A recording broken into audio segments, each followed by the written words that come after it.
Magandang araw, Bagong Pilipinas. Narito ang weather update sa oras na ito. Dahil sa kasalukuyang shear line, inaasahan ang mabibigat na pag-ulan sa ilang bahagi ng bansa sa mga susunod na araw. Simula ngayon hanggang bukas ng tanghali, tinatayang aabot sa 100 hanggang 200 mm ang ulan sa Cagayan at Apayao, habang nasa 50 hanggang 100 mm naman sa Isabela, Kalinga at Aurora.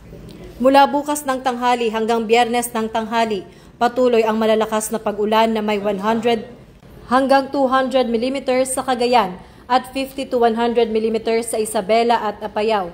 Ganito rin ang inaasahan mula Biyernes ng tanghali hanggang Sabado ng tanghali. Ayon sa Pag-asa, maaring mas mataas ang dami ng ulan sa mga kabundukan at matataas na lugar. Pinapaalalahanan ng mga lokal na tanggapan ng Disaster Risk Reduction at Management na gumawa ng mga kinakailangang hakbang upang maprotektahan ang buhay at ari-arian. Ako po si Patrolwoman Sari Bernales, nagbabalita para sa PNN Weather Update.